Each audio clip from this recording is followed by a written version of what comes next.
Hello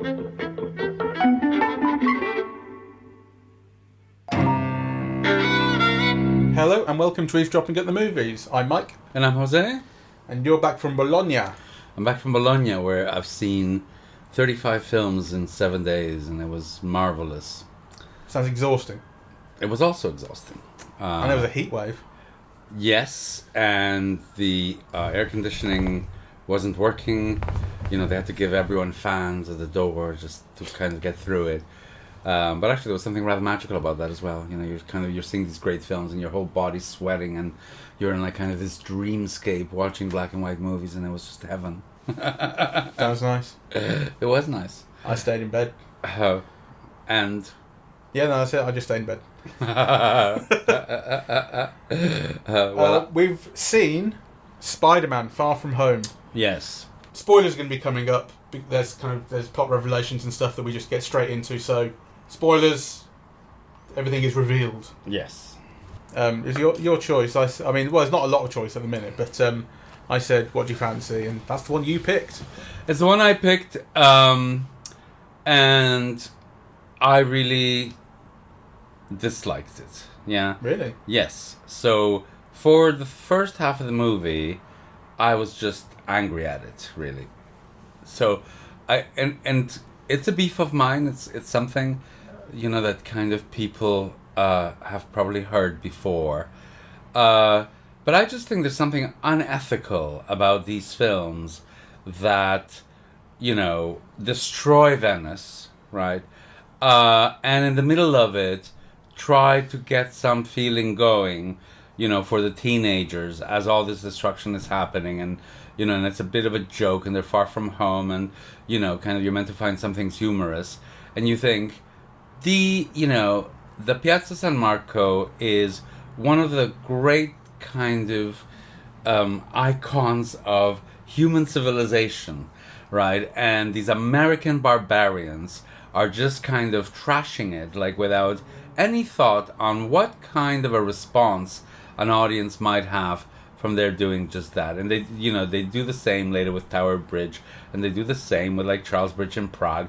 And you think, you know, if this was the fucking Empire State Building, you know, and you just kind of trashed it, like, you know, you just wouldn't actually. I mean, you know, Wouldn't you? No. Has that happened in a film that's not set in the future? Well, they destroyed thingy, didn't they, in Independence Day? The White House. Lots of bits of America. I mean, I wasn't going to talk about like specific examples. I guess I can see what you're talking about, but it didn't strike me as something objectionable in this. Well, I found it a kind of barbarism, actually, like and very typical.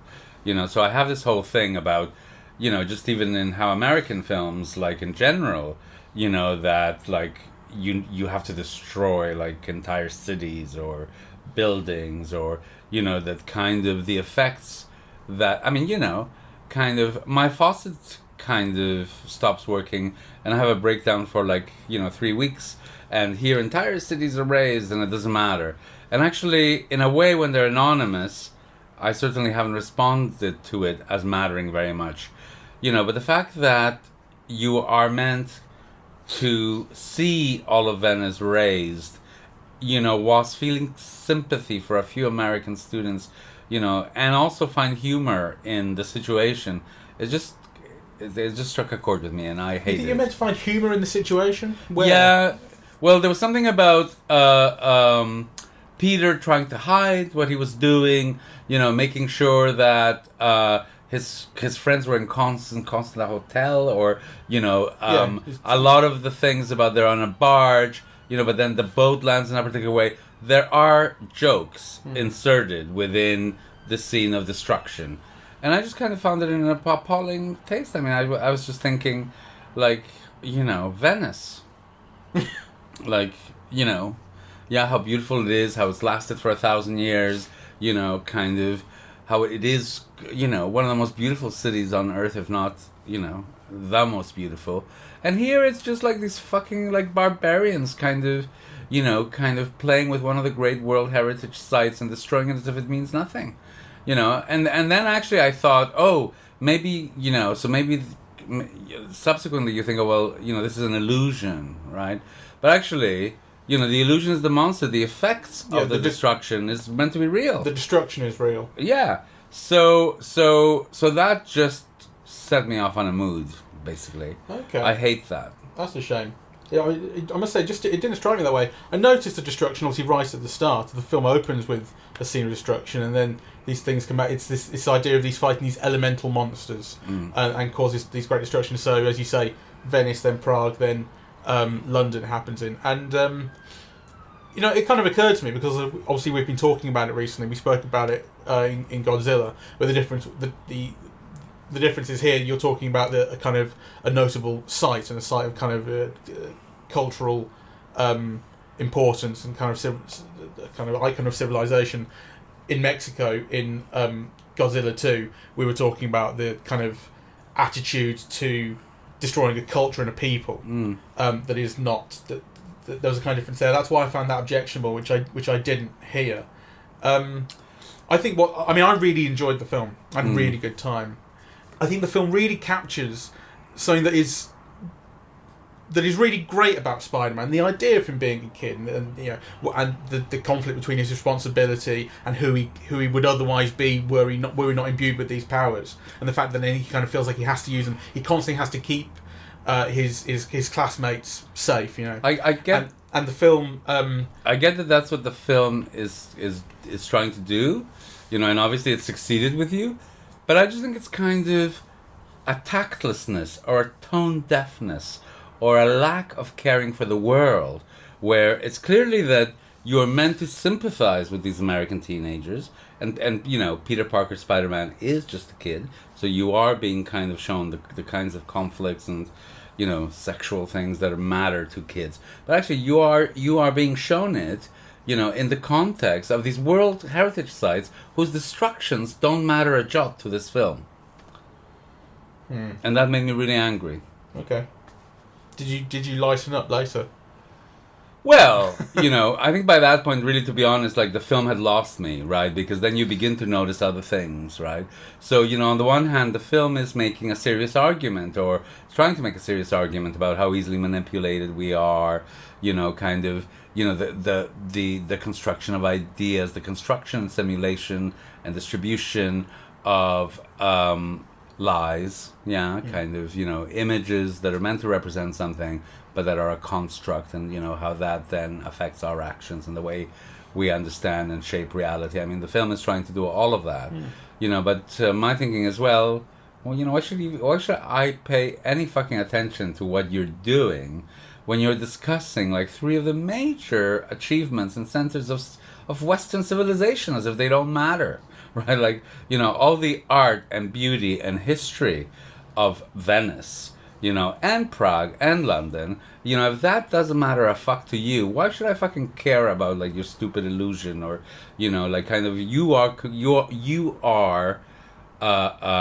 contributing, right, to this idea that all of these huge achievements of knowledge and culture and politics don't matter. So kind of now you're saying, well, we live in a world where ideas are constructed out of lies and so on. Well, my feeling is this film is part of that problem. So fuck you, Spider-Man. Okay. I'll give you a space to recover for that, so then we can talk about, kind of how good Tom Holland is. It just didn't strike me that way. It didn't strike me as any more egregious than any number of other disaster movies you could name, for instance. I think the thing about other disaster movies is that I suppose they anonymize certain things. I mean, I've always found it a problem that in recent times, that this happens to the world and you're not meant to care. But I do think, if it happens in kind of some anonymous city, or the jungle, or at sea, or, in the desert, like, yeah. But for me, it's like, this was Venice, right? Like, and that's what it started with. And you're not meant to care. Yeah, kind of what you're meant to focus on is on the destruction, on the spectacle, on, kind of towers not hitting people or something, rather than actually the destruction of these beautiful buildings. Yeah, it's themselves. the people who are vulnerable that you're meant to care about, rather than the buildings coming down. Uh-huh. But you Which know, in a to be normal fair, but you know, I felt the same way about Notre Dame when it burned down the other week. I didn't care, and actually, I didn't really understand why people did. It's a building. Well, I did care because it's not just a building. I mean, I thought people's response to it was ludicrous. Yeah. You know, but I mean, actually, that's a wonderful example, right? So you saw how people felt about Notre Dame, right? And it's one building. And here, like, 60 Venice landmarks are just kind of destroyed within 5 shots and you're not meant to care at all. And I do think that it's a kind of a stupidity and tactlessness on the part of the filmmakers. You know, because for most Americans, they won't care. They won't know what Venice represents. But actually, in a lot of places, they will know and care about what, you know, Venice represents or what Tower Bridge represents. Yeah, or what the Charles Street Bridge represents in Prague. You know, and actually, it's kind of obscene to see them being treated like that. Should we talk about different things now? Yes, I think we better change the subject. Because like I said, I really, really enjoyed the film, and I think we brought up a little bit the villain, and I think it's one of the most interesting villains that these films have had.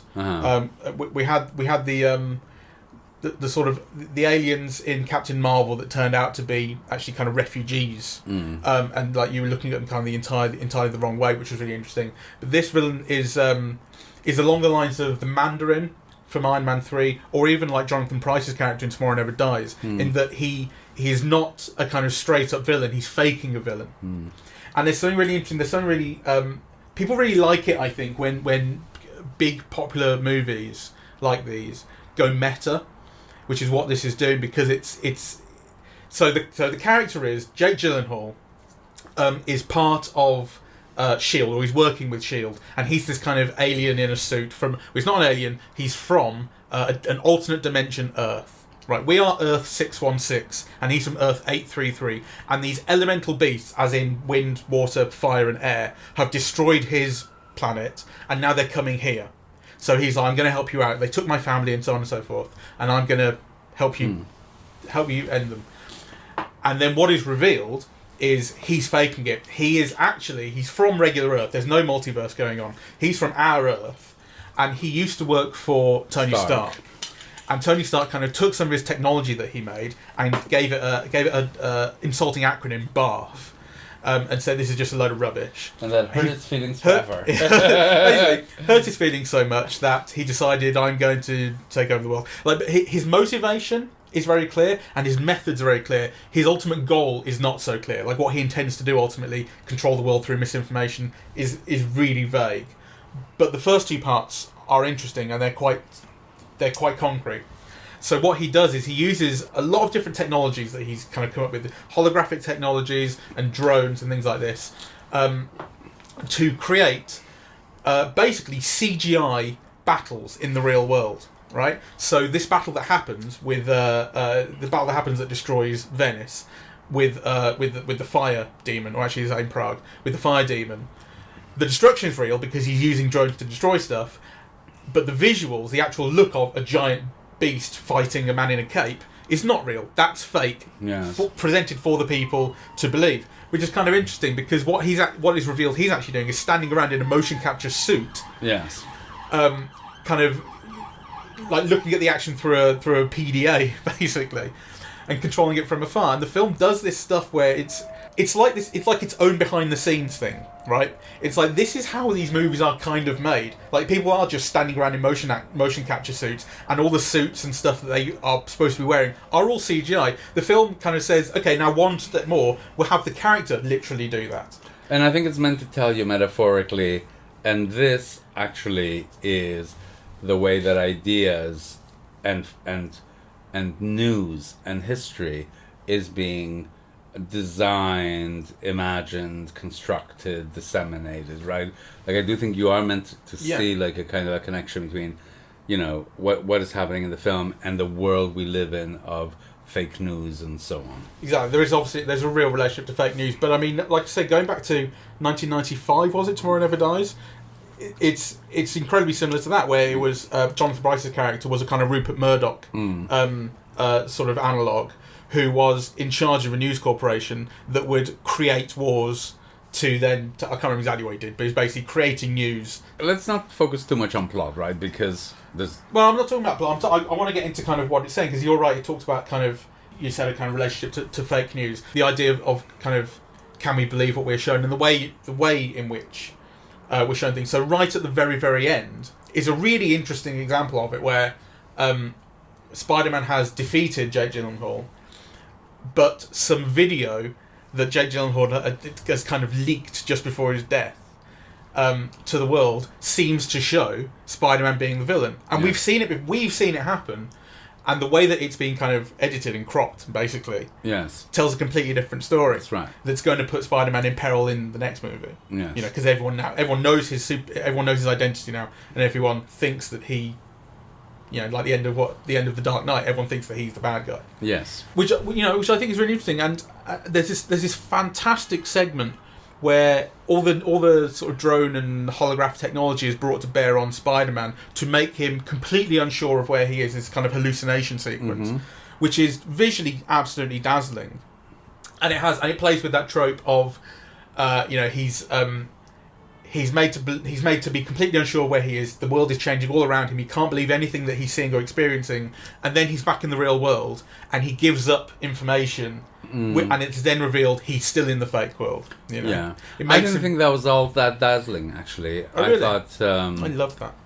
Well, I thought it was kind of like an experimental montage that wasn't, that was a bit clunky and not handled with much grace.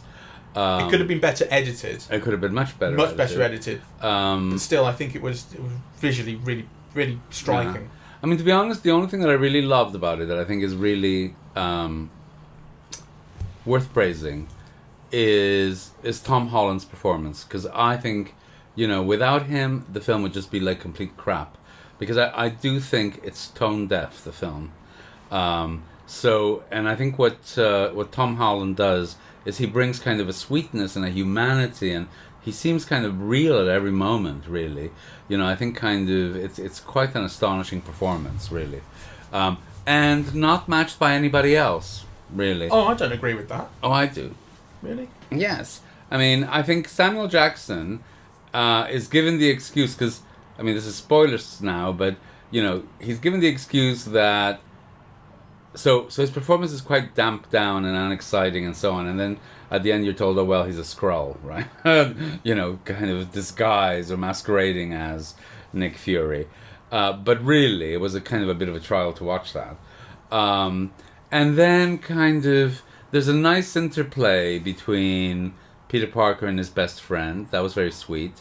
There's kind of like a few good jokes between the best friend and his girlfriend, but, that's almost like sitcom-y kind of comedy, really. What's wrong with that? I mean, what's wrong with that? The relationship that I really like. Well, let me tell you what's wrong with that. Yeah. Because kind of what's wrong with that is that it's a cheap joke. So it doesn't actually tell you very much about kind of human relations or relations amongst people, or kind of it is just like a kind of a sitcom joke. It's kind of a line that you're kind of meant to find funny because it has a little bit of a twist to what a situation's supposed to be like. Well, I don't think it's about that. It's the development of their relationship. It's not entirely unpredictable, It's entirely predictable. Yeah, the best friends thing is we're going to Europe. Let's be single and let's have a lad's holiday type of thing. Immediately ends up in a relationship with a girl he sits next to on the plane, and then they kind of develop this really adult relationship, really loving sort of kind of as if they've been a long-term relationship for years, sort of thing. And then they break up by the end, and it's like, oh, we've grown apart. It's funny and lovely, and they play it really nicely. And what do you expect? When you say, "Oh, it doesn't tell you anything about the human condition," are you expecting that? I'm telling. Yes. Well, in a better film, you would. That's my point. No. So yes, you are finding it sweet and funny, and and it works. I'm not saying that it doesn't, but it works on a very low level. So what? It was really nice and funny and sweet, and and unobjectionable. It wasn't like they were destroying Venice. Very low expectations. I mean, I think So let's be clear. I agree. That was one of the enjoyable aspects of the film, and I liked it very much. And it was enjoyable to see. But it's very low expectations. What about Zendaya, who plays MJ? Oh, I like her very much. Yeah, that to me, that relationship between the two of them and how it develops is absolutely wonderful. And when it culminates in that kiss at the end, You know, it's a beautiful scene. It's really sweet, and you really feel that kind of childhood glee about it. You know, this isn't like two 20s. I mean, they are 20-somethings in real life, but this isn't played off as two 20-somethings who are meeting up and hooking up. These are 16-year-olds who are finding love for the first time, and it's incredibly sweet and beautiful. And then, you know, Peter Parker skips off at the end. You feel the lightness in his heart. Absolutely wonderful. Mm-hmm. You know, and I love the fact as well that the film makes MJ smart. Like she was smart in the previous film, and she is a smart character. But it really the moment the film started, I thought, if she's not going to work out his identity, I'm not with it, because she's too smart not to. It's too obvious, and the film starts to make overtures towards that. And by the halfway point, she has figured it out. And like, thank you for having the kind of the confidence to do that, I suppose, with the character. You know, as opposed to it being this constant secret. Listen. Let's not go overboard on this, right? Because you're just in a bad mood because you didn't like they destroyed some paintings. Well, maybe I am in a bad mood, but you know, kind of what you're saying here about Mary Jane. There's like 3 female characters in the film of any significance. You know, one is Auntie M, who Marisa Tomei is very attractive playing, and actually she's wonderful. She does get all the laughs and so on. You know, but now Auntie M, you know, as opposed to like Aunt May. Auntie M's from Wizard of Oz. Sorry. So as opposed to Sally Field, you know, Aunt May here, you know, she's kind of girly, flirty. Yeah, it's kind of, you know, it's a very traditional and cliched type of femininity that's on display. The young girl who is the girlfriend of Peter Parker's best friend is the same. Right, kind of like, you know, cliched, you know, character. And then there's Mary Jane, you know, so kind of, you know, and all structurally kind of given very little time in relation to any of the other male characters. So, you know, if you didn't make Mary Jane smart, my God, it would be like horrific, right? Like the least you could do is make, you know, this love interest who nevertheless is given a very small, you know, role in the action, make her smart. You have to see also what Peter Parker sees in her. Well, I wasn't thinking about it from a feminist perspective. I was thinking about it in a kind of believability of the film, you know? Yeah, like the film started... I mean, we talked about previously... We have previously talked about how these 2 new Spider-Man ones, the last one, Homecoming, did away with some of the kind of, you would think, canonical elements of Spider-Man. Like Uncle Ben dying, you know? Didn't have that at all. Yes. Kind of made you think of what is essential to it, because it still works really well. And I think the choices that it's making, one of the things about Spider-Man was the whole thing was no one ever knew his secret identity. That's a kind of that's your very traditional superhero thing, which started to get turned on its head even at the start of the Marvel series. With at the end of Iron Man, he goes, "I'm Iron Man," becomes a celebrity. You know, so in this, it's making a very big decision to have several people know about his identity now. You know, he opens up to MJ, which is a big difference. But I like the fact they went ahead with that because it makes sense in this context. Yeah, those are some of the nicer things of the film. I mean, I think there's no question about it. And actually, isn't it also a problem that, you know, what you remember out of this $200 million film or whatever is like a few lines between the characters, and, you know, well, I do think Tom Holland is wonderful. Yeah, I mean, I think you know, I dread to think what the film would have been without him, really. So I think he's really special, and I mean, to me, he's the best Spider-Man so far. But this is far from being the best Spider-Man movie. I really love the Sam Raimi ones. They are really good. One of the other things I liked about this is, which I was vaguely alluded to earlier on, is that it keeps his classmates in constant contact with him. I think what other films have done, what other Spider-Man stories have done, is they have this central idea of with great power comes great responsibility, and the conflict between the responsibility that he has just from having this power, and the life that is being kind of taken from him because he has this responsibility, the life of a child, and being able to kind of grow up innocent and all that sort of stuff. And what other films have done is kind of separate those, because he has, on the one hand, he has the story where he's trying to be a kid at school, and on the other hand, you have, I'm trying to save the world from a supervillain. And I like the way that this keeps everything in constant contact, because the kids are always there. They're setting it as a school trip through Europe, where the villain is kind of following him around and therefore following the children around, works really well because there's a point right at the end where just after they've won in London, and MJ runs up and embraces him, and he says, "Are you okay?" And he says, "Is everyone else okay?" I really like that line. Like he's constantly have to be vigilant to all his friends. It feels way more holistic thematically in a way that other films have kind of separated those elements. You know, and I think it really communicates something essential about the idea of Spider-Man, the youthfulness to everything. And Tom Holland plays that really, really well, as you say. Yeah, but I'm also not sure. So, for example, the whole sequence on the bus where he gets the glasses and and so on, and he puts everyone in danger. Because he wants to find out, or he wants to stop a revealing kind of image of being circulated. I thought, what an asshole, for the character, right? He's really endangering everybody, right, by kind of not being attentive to, a larger thing that's at stake. So... accidentally. I didn't think that scene was perfect. I think it relies too much on contrived misunderstandings. That's right. When the glasses say to him, is this kid Brett a target? And he says yes. Like, he should know better. Yeah. Or the glasses should say, are you sure he's a human being? Yeah. So it relies too much on that. But it's not kind of... there's nothing like malicious to it. He's not being an asshole. I thought it was... No, but what he's what he's doing is he's just thinking of himself and his friend rather than being intelligent about, what's at stake and being in a bus in the middle of the Alps, and calling on that.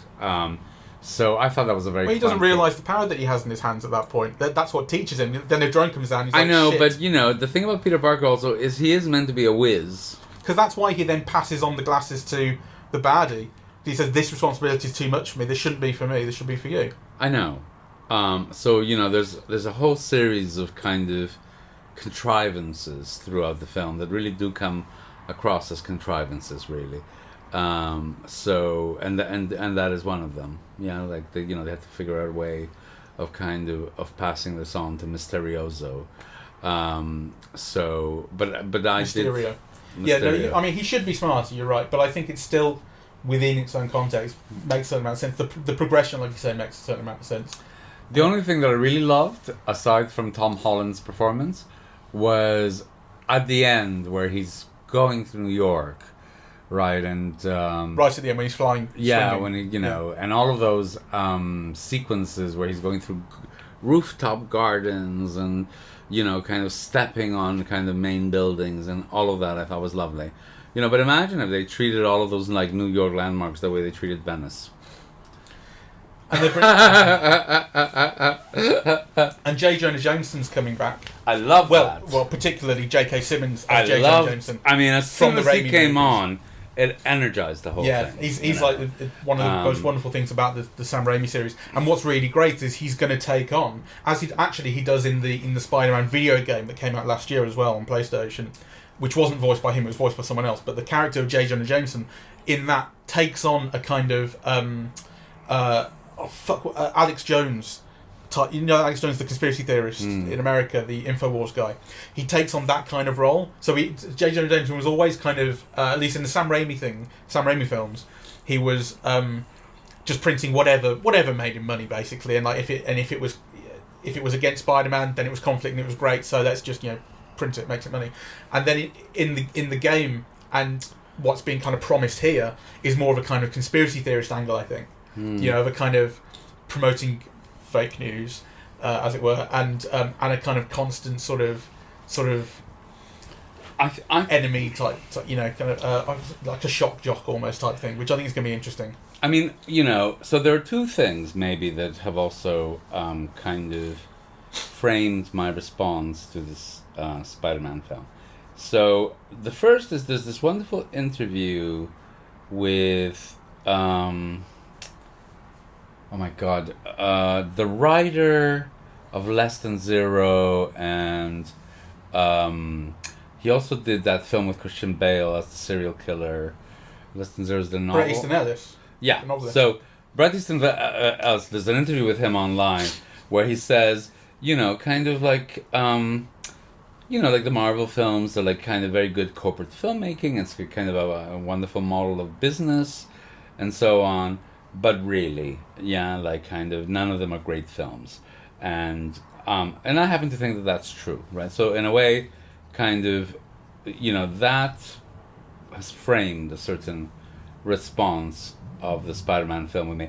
The other thing was just kind of being at Bologna, right, and just kind of seeing, all these films that were absolutely like magnificent, and that make you think, and striking imagery, and that resonate, and that kind of make you think about the world and people, right? And by any of those, like this film is just like a trifle, really, and actually I think a trifle that has a veneer of kind of trying to make a critique of the culture that we live in, and our notions of truth and representation, our ideas of circulate.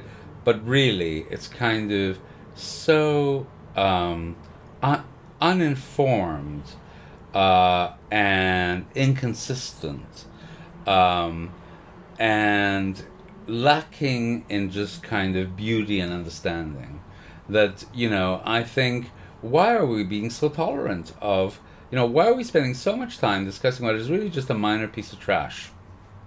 And we're only doing it because it's Marvel. What were your expectations? So one of the things that Bret Easton Ellis said, well, kind of this is commercial cinema and it's a great model for making money. But actually, American cinema, American popular cinema has always been about making money. Yeah, the thing is that, some of those films, aside from being designed to make money, have also been great works of art, right? So, and you're not looking at it because it's Hollywood cinema, you're looking at it because Hollywood cinema has produced kind of great works of art. Very significant and influential around the world. So, now, these films are commercial films, they're very successful and, good for the Marvel Corporation or whatever, right? But if they're not giving you enough food for thought or, arousing a feeling or all of those things that kind of art is supposed to do, then really, kind of who cares if Marvel is making a lot of money? That's not what I asked. What were your expectations? Well, my expectations... Seems like you expected... my expectation with every film is that it'd be a great film. Isn't yours? No, there's a difference between hope and expectation. Really, I do expect these films to be great. Like kind of... Why shouldn't they be? Kind of... Yeah? Because most films aren't. Well, it's true that most films aren't, but it's also rather shocking. How many Marvel films have there been now? 25-ish. Okay. It's really kind of shocking that out of the 25, there isn't one truly great one. I don't think it's shocking. I think it's shocking. Shocking in what sense? Well... It's not a surprise. I would have expected at least, 1 in 25 would be great. Yeah, why not? All that money, all that thinking, all those people working for years on making something great. No, that's not how it works. Well, I think that is that. I mean, I do think if you ask people, they are trying to make something great. I think great requires risks, and where's commercial cinema ever going to take a risk? The closest it got was Black Panther. Well, I mean, I don't think everything is about risk. So, anyway, kind of, yeah, okay, I mean, I think, kind of, I'm very open-minded about cinema, and great cinema can take on all kinds of shapes and forms and so on. And there's no reason why a Marvel film can't be truly great. But also, it just hasn't been. So, and certainly, this one is like, not worth spending an hour talking about it, that's for sure. To you, I really liked it. And I think it is really interesting. I think within a certain context, I'm not comparing it to anything you saw in Bologna. Right. I'm bringing to it the kind of expectation, the level of expectations of it. It's a Marvel movie, and it is huge commercial cinema and that sort of thing. And I think within that, it was really interesting. Like I say, I think the kind of the construction of the villain and the kind of meta stuff it does around it, kind of making him a director of his own villainy and an image creator. Like it's a wonderful thing where when it's first revealed to you, when he gets the glasses off Peter, and then he turns around and everyone who's been in this bar turns out to be in on it with him, one of his kind of co-workers, co-evil conspirators. He does this kind of speech saying, "Okay, thank you and thank you and thank you," and it's like the Oscars, thank you, you're the one who did the visual effects and you did the sound design and you did the plot. That's kind of and he's the director of it all and the star, which is kind of interesting. And I'd say it made me think as well about Saving Mr. Banks, which I happened to watch last night. Which is, have you seen? I have seen it. It's the story of the making of Mary Poppins. And that's a really interesting kind of meta thing as well. Like, and this actually is Disney as well because it's Marvel. Disney goes meta a lot, and it kind of invented all these tropes of kind of fairy tale filmmaking and stuff, fairy tale storytelling in visual media, and then started to kind of invert them itself with like Enchanted, the Amy Adams thing, where it was like, this is what you believe all these tropes are of being a fairy princess, and now look at them clash with actually what the real world is, sort of thing. And in Saving Mr. Banks, it's about the fear of Disneyfication. It's about sort of P.L. Travers going, I don't want to sell the story to Disney. Disney's been on at me for 20 years about getting this story off me, and I don't want to do it because he'll turn it into cartoons, all this stuff, and all of the stuff in it is about her. Is about the clashes between what her story's meant to be and what they want to turn it into, and this sort of thing. But along with it being a story about Disneyfication, it is itself a Disneyfied movie. Sure. It softens the edges of P.L. Travers. She was a lot harsher than she comes. I mean, she was. If you listen to those tapes that she took when they were working on the adaptation, she's incredibly harsh, and she's slightly softened in this. Obviously, Disney himself is really softened. There's that whole thing in the film about how he walks around and makes everyone call him Walt. And you don't see him smoking and all that sort of stuff. Well, but that's and that again, it kind of reminded me of this. But it's a film about its own filmmaking in a way, or related to its own. But filmmaking, it's a film that doesn't question its corporate dimension at all, right? I mean, this is a film that, well, first of all, I despised all of that Tony Stark thing. You say it's a joke, but it kept going on and on. No, it didn't. Oh, yes, it did. No, I despised it. I disagree with you. So, it's kind of like self-glorifying. I think it was in context. It was at the end of Endgame when they did all the, "Oh, you're amazing" credits. That was for the audience, and that was sickening. In this, it's part of the context of the story and the world. It's a particular point of view on the context of the story and the world, and it's one that's self-glorifying, and I despise it. And second of all, there's no questioning ever, the kind of corporate culture is in any way exploitative or wrong. So like, kind of, everybody's enthralled to Tony Stark. Everybody's enthralled to the wonders, that these corporations have access to. There's never a moment, and this is very unlike, like if you imagine this film being done in the 30s, there would have been some counterpoint between what's happening with Peter Parker in space and so on, and what's happening with like poor Joe Blow who's losing his house and will not have food for another 30 days or whatever. This is completely in the realm of a corporate culture, that you're meant to admire because it's so rich and wealthy and omnipotent, right? And kind of not a single kind of touchstone to anybody who suffers from what is happening in the world that we are being shown is exploding. Well, that's true. I mean, you don't see anything like that, but it's still when what's his name, when Peter Parker gets those glasses for the first time and almost kills his school friend, there is an undertone in that scene of how powerful this is, and that it is kind of wrong, that it is scary how much power it is, that he can look at everyone's texts. Yes. And it has to decide, no, I'm not going to do it. Again, like that bit in The Dark Knight where they're able to tap into everyone's phones to locate the Joker, and he's like, this cannot, you've got Morgan Freeman going, this is wrong, that sort of thing. So it has a kind of,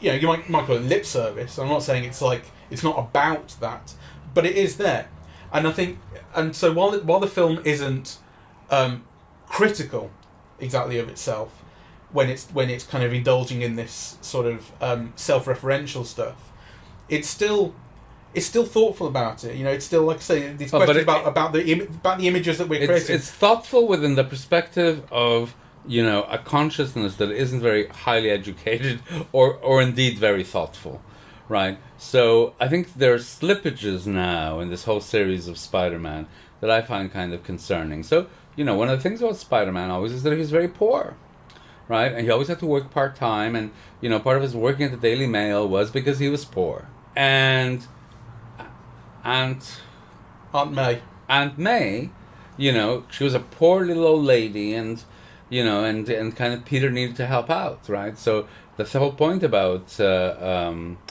May Just call Marissa Tomei. is, you know, that she's very loving, but also very fragile and vulnerable. Yeah. Right? I mean, in this one, I mean, she's all suddenly developed into sexy Marissa Tomei, who's having an affair with multimillionaire, what's his name, the director? Jon Favreau, you know, who's kind of flying his own corporate airplane, like, all over the world.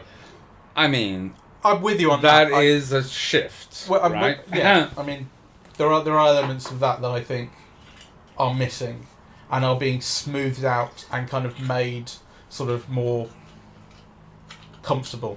Yes, and they're not innocent. They're kind of, you know, I mean, it reminds me rather of that Love, Simon, the gay teen movie, where one thing that we mentioned about it was that it's a really affluent sort of world they live in, yes. And the kid has no other problems other than being gay, yes. Which, in a sense, allows the film to only concentrate on this one aspect of the story. But on the other hand, you don't believe sort of elements of it, and I think that kind of is working in a similar way here. You know, well, as you described, like what are Peter Parker's problems here? It's making a connection with people, and working out kind of what kind of life he can or should lead, and what his responsibilities are. But there are elements of his story that are not present, that have been previously, that add to that conflict to make it deeper. Well, that are being smoothed out. I think there are elements of the story that have, you know, disappeared in such a way that make the film entirely uncritical of the corporate culture that kind of has a global sway. And I find that disconcerting. You know, because the whole thing about Peter Parker also is, you know, he's meant to be like of and for the people. And what of and for the people kind of now has really shifted quite considerably. Yeah, I mean, that's... I mean, the who film gets to go in an America, or indeed a Western world, where, you know, you have working people who are food hungry, yeah, like, you know, where's this all the class goes to Europe, you know, I mean, that would make sense in a Tony Stark film, but in a Spider-Man film, Spider-Man isn't meant to be one of those kids that their school organizes a trip to Europe. No, I mean, you're right. I think that is an issue with them, and yeah. Okay, I don't want to shit on your but, good time. But, no, look, you can't ruin my good time. I had a really good time, and fuck you. And actually, the fact that you didn't like it makes me like it more. Well, good for you. You know, so stuff you. But you're right. Certainly about that. I think. I mean, you know, that is definitely an issue, and it's something that, you know, the film tries to play this sort of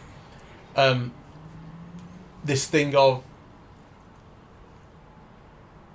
Peter being forced into a bigger fight than he wants, which it also had with the Infinity War thing, where, you know, he joins the fight in space because he says if there's no neighborhood, how can you have a friendly neighborhood Spider-Man? Kind of forces him into this bigger story, and that's part of the kind of ongoing thing of these stories just getting bigger and bigger and bigger and stupider and stupider and stupider. That's right. The start of this is the Kardashian Peter Parker movie, you know, because when he was going on whining, oh, you know, I'm in Europe, like, you know, do I need to save the world when I'm in Europe? And you're like, oh, fuck off, schmuck. Like, you know, kind of most people your age are worried about whether they're going to get a summer job to pay for their tuition at kind of community college, right? So, you know, like, kind of you not getting what you want, you know, in Europe, right? Like, fuck you, was my thinking. Yeah, well, I mean, it would be nice to see a socialist one next time, wouldn't it? What was some social Fuck you conscience as well. No, I'm fucking serious about it. Honestly, I mean that, to be honest. I think that would be much more interesting. One that. But then there will be. At least in a sense, this is kind of honest about how little it cares about people. Well, imagine the lip service if it was like, and now it's going to be Spider-Man saves the neighborhood again. Well, after he's been to space. I don't want to politically correct Spider-Man either. But is there a single image that you remember from the film? I mean, is there an image that you think, wow, Well, there was this. I remember the sequence of the hallucination, for instance. Whether there was an image, I think the image right at the end of Spider-Man grabbing Mysterio's gun as the kind of fake Mysterio is sitting on the floor. There's a composition there, which is great, and I really liked. And but I mean, I if you're talking about like a single kind of composition like that, then apart from that, I probably can't think of one. But nonetheless, I think it is beautiful to look at. I think. Yes, I wouldn't say so. Maybe beautiful is not the right word, but visually dazzling. Certainly that hallucination scene. It brought me back to to some of the stuff in Doctor Strange, or kind of Scarecrow in Batman sort of thing. No, see, I think this film had nothing. You know that, like those sequences in Doctor Strange where the world seems to dissolve or turn upside down. Yeah. I thought those were fabulous, right? And there was a real kind of visual nous about how those were presented. Yeah, and a they kind were of a better logic. than this. So there was nothing in this film near. No, there wasn't anything near that. And the director is probably not much of a director, really. I mean, visually. Yes. He also directed the last one, yes. which again was like a perfectly fine movie that I really enjoyed. But is there a shot you remember? It's nothing. I mean, even the Amazing Spider-Man movies, which are the not hugely well regarded, I suppose, Andrew Garfield ones, had those wonderful swinging sequences where everything got lined up in the city, and this didn't have anything like. Even the swinging that you talk about right at the end, was. I didn't think that. Well, it had been done before in the Garfield one, but I think it looked better as well. Yes. Anyway, it's so I don't want to discourage anyone from seeing it. I really didn't have a good time. I think maybe it's just I'm in a bad mood. But those those things about there certainly Venice, seems to have been. I was going to say, it certainly seems to be a thing of like you just come back from this cultural sort of trip to Bologna, having seen any number of wonderful classics. No, it's not just that. But let me tell you what it is about. So, for example, one of the filmmakers I discovered was Youssef Chahine, right? Okay. This Egyptian filmmaker who's just wonderful. But one of the things that I noticed was when watching his films is that in each composition, he's got about 40 or 50 people. Like, he never frames, or he very rarely frames, a composition with one person on it, right? Like, kind of, there's always like kind of dozens of people in the frame. His films are social films. Like the fact that you have so many people in the frame reveals something about that culture and that society, right? Kind of in formal terms, yeah. Yeah. Kind of, so so you come back and you try to think, well, what does this, Spider-Man reveal? And also I've been really appalled with all the Super Bowl concert stages where what is meant to be a joyous dance sequence ends up being an exercise in kind of military precision, and it's all so militarized and weaponized, and it speaks of a barbaric culture. And so maybe I have been seeing this film through those eyes, but actually I think seeing it through those eyes, there is a payoff to that. You do see that, right? And how could you contemplate kind of destroying Venice and then kind of trying to place jokes within that? I mean, it's just fucking like tactless, offensive, insulting, ignorant, and I don't doubt that the majority of the audience won't get that or feel for that or whatever, but I claim it's there. Yeah. I mean, and if it is, I just think you kind of need to be more consistent with your outrage and take offence at every film that's done that. Well, this is the first time I've heard that. This is what I have you for. You can call me on that next time. But kind of I did. Kind of. Fair enough. It could also be that I haven't noticed it at previous times or whatever. But that you could destroy Venice kind of, and crack jokes within that, I kind of find it a problem. I'm sure Venice has been destroyed in a film before. I mean, it's such an obvious target. It's an empire built on sand, that place. Well, or water. I've not, you've seen shootouts in Bond films in Venice, and you've seen action sequences in, what's the Michael Caine film with the cars? Italian Job. Yeah, The Italian Job. Lots of crime takes place in Venice, but I haven't seen Venice destroyed kind of senselessly whilst jokes are cracked, in between. It's kind of appalling.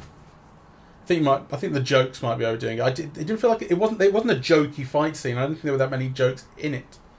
I think that's slightly over. Well, that's not overdoing it, but I think it's slightly misrepresenting what the fight scenes were. They weren't. My whole point is that the filmmakers didn't think about it. Mm. Yeah, but actually, that they didn't think about it is a problem for me. Mm. Maybe they thought this is great. It's the perfect way to annoy Jose. Well, and they were right. Well, they certainly were right about it having annoyed me. But,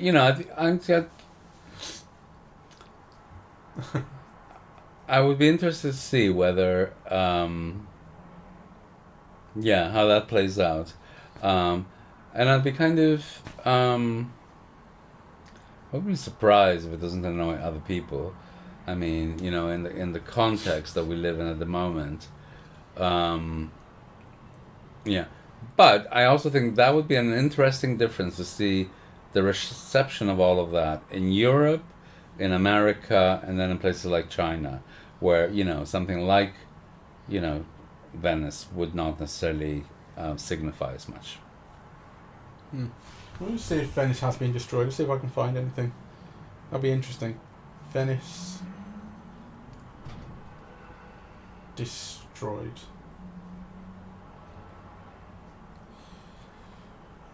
Venice is being destroyed by tourists, apparently. Well, that's true. No, I don't know. I won't find anything on it, I'm sure. Yeah. Don't know. It's interesting, interesting sort of critical strategy. Using my university words there. I still have some. I think it's just sheer thoughtlessness, that's all. It's just it doesn't matter to people. Whereas, maybe them offending some, corporate higher-ups, they're very conscious and careful about, which actually is, part of the problem of the culture. Anyway, one has to be critical about those things, and one can't just say, oh, it was fun. Because, what was it fun about? Right? And kind of what kind of fun was it? And so on. I mean, kind of fun also is not an innocent thing. Films are stories about the world that we live in, right? So kind of what kinds of stories they are, what they say about it, what desires they incite, or, kind of what ideal worlds they portend. Those are all kind of why these films should matter, right? So, to then say, okay, this is why these films should matter, but actually it doesn't matter, to me at all because it cracked a few good jokes or whatever. It's just not good enough for me. Either... you deal with these films seriously or you don't. But then you can't claim they're great and then not deal with them seriously. So... How much of that is personally aimed at me? Quite a bit. Never claimed greatness. But you're right. I probably am being as thoughtless as the filmmakers in not caring about the destruction, but it like I said, didn't feel egregious to me. It felt justified ain't the right word, but it's like the disrespect in a sense that you feel in Godzilla, is not saying that I felt here. It felt like an appropriate context for what was going on. Oh God! Well, you see, I kind of. I don't feel that way. I mean, so for example, if you remember in the first Mission Impossible film, right? Like there's this whole beautiful use of Prague. Actually, it's one of the things that made me want to go to Prague, right? Because, it was so beautifully depicted on the film, and things like the Charles Street Bridge and the restaurants and so on were used as atmosphere and locale and a place for like romance and also for betrayal and, you know. And actually there was an explosion in a restaurant and, you know, it's not a kind of, there wasn't action or violence in it. But they didn't destroy Prague, right? You know, kind of action took place in Prague. This film kind of destroys entire areas of Prague, like without a thought, like without you know. I mean, you know, a filmmaking is an interactive thing. You have to think of how is the audience going to react to this being shown or this being done, or like kind of you're doing it for an audience. So to think that this destruction of like these 3 major capitals in Europe is of no consequence to an audience is to me a problem. Yeah, it's there should be more context around it or significance attributed to it. I think, you know, to think about it in a more practical sense, what I was saying about the villain's ultimate goal being unclear, I think is kind of related to it. He wants to destroy these massive things and create this image of him saving the world from these massive things. And if his kind of ultimate goal made more sense to you as an audience, it would perhaps justify that more. And as it doesn't, I think you're left going, why did... This is meaningless. Kind of spectacle. Yeah. I think the film doesn't actually justify it within its own story. And also, I think it's because of something. So, for example, you could imagine a film set in the Tower of London that could bring up all the history and excitement and use the atmosphere, you know, and so on, without actually kind of destroying the Tower of London, right? Well, there's that scene in Black Panther where Killmonger goes to the British Museum and points out artifacts that have been stolen from his culture. That's I think, a fairly reasonable equivalent of what you're talking about. Well, it's similar. A little bit, you know. But do they destroy the British Museum? They don't destroy it. They kill the kind of guards and people and then take the items. And they take the items. So, you know, you can get suspense and action and so on. Yeah. But in this one, they bring the drones in, right? Like, you know, kind of, you know. I mean, come on. I just find that offensive. That's all, you know. That kind of, you don't think about how, you know, the destruction of something like the Tower of London or Tower Bridge or the Piazza San Marco or whatever, how that will affect audiences, you know. And, you know, fair enough to say that most audiences won't even know where the Piazza San Marco is, you know. But I think European audiences will. And it is, you know, troublesome. Should we leave it here? I think we better. I have to go to work and watch Lord of the Rings 2. 3 fucking hours. And I think I've ranted enough. Yeah. Well, you know, luckily, I don't really care, so you haven't dampened my enthusiasm for the film, because I still enjoyed it. I know you enjoyed it, but I'm hoping that, you know, kind of now that I've pointed out these things, you know, the enjoyment will sour in your mind and make you feel guilty about having enjoyed such shit. No, not at all. not at all. Because it still to me came down to the character relationships and Peter Parker's personal story. Yeah. You know, and kind of what his responsibilities are and his relationship with Zendaya. And, you know, and I really, really loved Hitler really loved that Eva Braun, you know, and kind of it was a little tough relationship with them. Are you seriously? It had a real human dimension. Reductio ad Hitlering me. I'm making kind of the comparison that you're making. That, you know, just because kind of human relations are human relations kind of doesn't absolve anything else. I'm not saying it absolves anything else. I just, you know, there were things I liked in it that you definitely didn't because you were going, oh, my buildings. Oh, my buildings. What the buildings represent, you Philistine. Yeah. They survived for thousands of years. And no, let's just blow them out for like a stupid Spider-Man movie with no consequences expected. I don't care. They were only buildings. It's not like Grenfell Tower, is it? And you deserve. Imagine if they destroyed Grenfell Tower in Spider-Man 4. You deserve the world you get. I'm saying, you know, let's combine both of our hates. I don't even know what I'm saying. I'm just saying, if you fuck Notre Dame, it doesn't matter. That's what I'm saying. That's the moral. The thing is that it mattered, you know, to everyone all over the world. No. You know, and this film is kind of not acknowledging that these are symbolic sites, that they matter to people, and what they represent matters to people.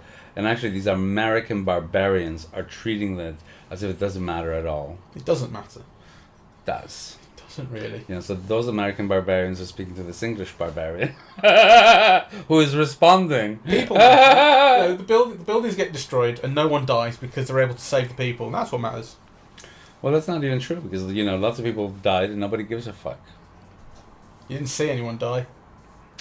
You saw lots of buildings falling over people. You did, but again, the film has that wonderful strategic thing of, let's move them all out the way. Yes. None of the named people, none of the Americans died.